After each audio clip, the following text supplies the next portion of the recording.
Hi, I'm Stephen Cuomo, founder and executive producer of Santa Fe Fashion Week.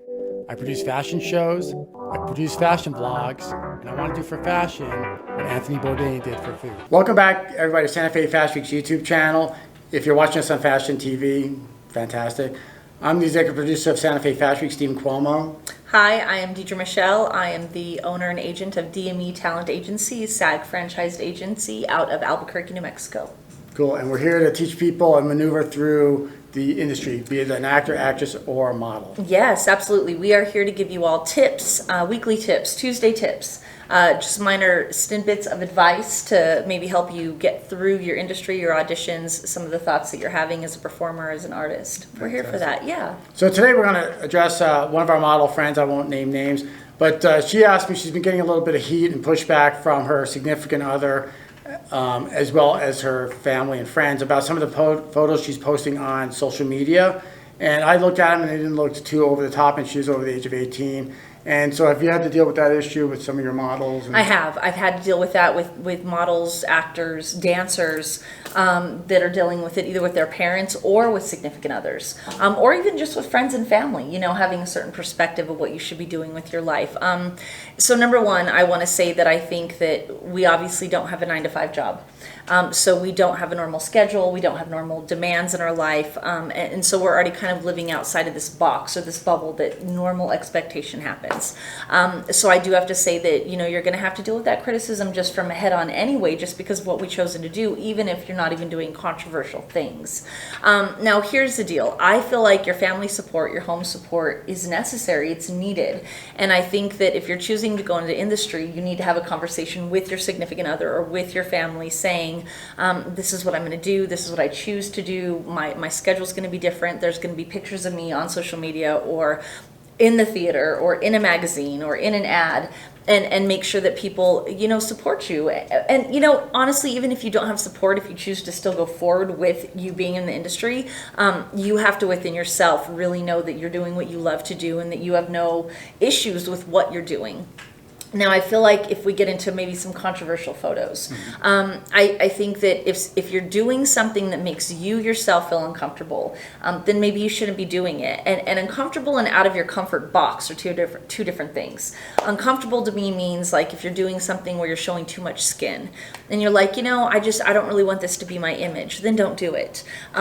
You know, but I do want to say that if it's a script or something that's like, oh my God, this is a character that I've never thought of developing into, okay, you know, allow that push to happen, because you can't stay in your comfort zone. But again, if you're doing something that really makes you feel uncomfortable as a human and as an artist, you need to choose not to do it, you know. And then I think if you choose to do something that shows more skin or is more racy or more controversial, then you need to be ready to defend it and say, this is who I am as a person and as an artist, and I choose to do this. But you know, it's really hard, everybody, and please realize that even my parents, my family, it's even now it's difficult for them to understand the decision that we've made to be in the industry. And so I think that, again, you either need to stick true to who you are and defend it and explain it to your family, your friends, and your significant, and really try to get them on board as support, or say, this is what I'm doing, this is who I am, and then be comfortable enough to move forward in what you're going to do in the industry without anybody's approval, really, because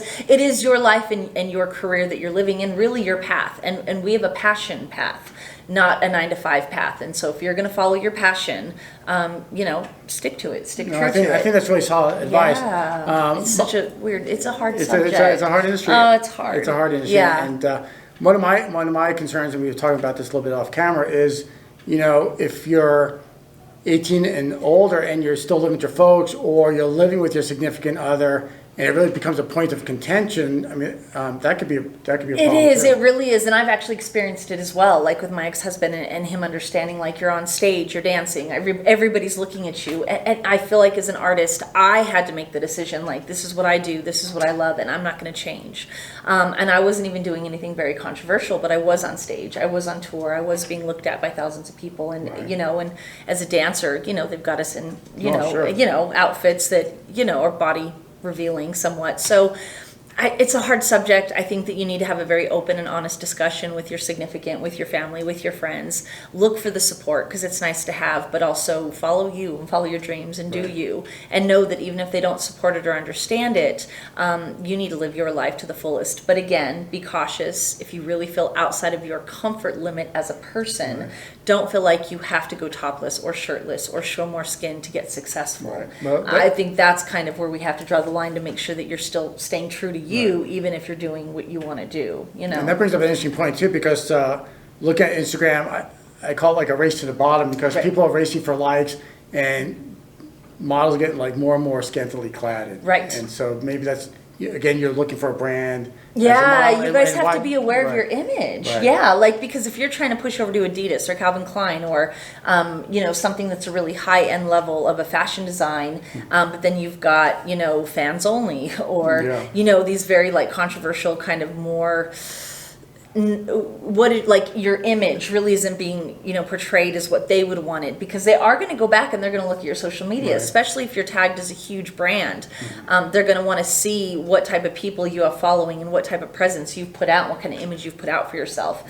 Which also reminds me, even for like my age difference, you know, I've got 17 and under in all the divisions within the agency, and I think they need to realize that even if you look 26, if you're under 17, I can't book you as somebody who's 26. You know what I mean? Right, that makes sense. And I did have this problem with one of my models, is that whenever she was a minor, she looked older, and we couldn't book her on older jobs because she was a minor, you know, and then all the jobs that were actually looking for teenagers weren't looking at her because she looked older.